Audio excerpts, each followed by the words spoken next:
Digital payments సర్వసాధారణమైపోయాయి. కిరాణా కొట్టు దగ్గర నుంచి షాపింగ్ మాల్స్ వరకు అన్ని రకాల పేమెంట్స్ను ఆన్లైన్ ద్వారానే చేసేస్తున్నారు.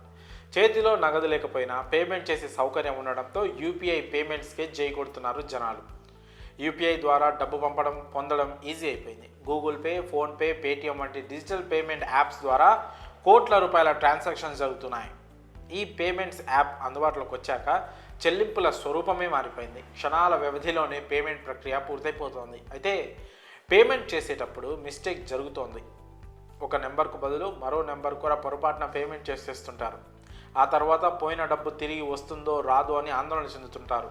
అయితే మీకు ఇక దిగులు అక్కర్లేదు. ఇకపై రాంగ్ నెంబర్కు యూపీఐ పేమెంట్ చేస్తే ఈజీగా తిరిగి పొందవచ్చు.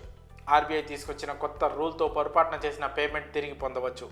48 గంటల్లోనే మీ డబ్బు చేతికి అందుతుంది. పొరపాటున పేమెంట్ చేసినప్పుడు మీరు ఏం చేయాలంటే, ఆన్లైన్ ట్రాన్సాక్షన్ చేసినప్పుడు దానికి సంబంధించిన transaction ID, UPI ID, amount, లావాదేవీ జరిగిన డేట్ను భద్రపరచుకోవాలి. అలాగే యాప్ నుంచి డబ్బు పంపించిన వివరాలను స్క్రీన్ షాట్ తీసి పెట్టుకోవడం బెటర్. యాప్ సాయంతో తిరిగి మీ డబ్బును పొందవచ్చు.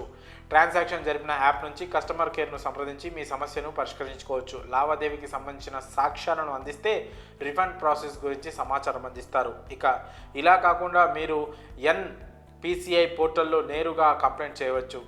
ఎన్పిసిఐ అధికారిక వెబ్సైట్కు వెళ్ళి ఎడమవైపు కనిపించే యూపీఐ సెక్షన్లో ఆప్షన్ను ఎంచుకోవాలి. ఆ తర్వాత కనిపించే సెక్షన్లో మీ లావాదేవీలకు సంబంధించిన వివరాలను ఎంటర్ చేసి ఫిర్యాదు చేయవచ్చు. మీ డబ్బు తిరిగి రప్పించేందుకు వీళ్ళు మీకు హెల్ప్ చేస్తారు. మరో మార్గం ద్వారా కూడా మీ డబ్బును తిరిగి పొందవచ్చు. బ్యాంకుకు వెళ్ళి మీ డబ్బును తిరిగి పొందవచ్చు. ట్రాన్సాక్షన్కు సంబంధించిన విషయాలన్నీ మీ బ్యాంకులో తెలియజేయాలి.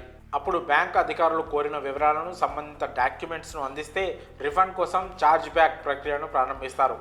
సదరు వ్యక్తిని సంప్రదించి డబ్బు వాపసు ఇప్పించేందుకు ప్రయత్నిస్తారు. చట్టపరంగా కూడా మీరు మీ డబ్బును తిరిగి పొందవచ్చు.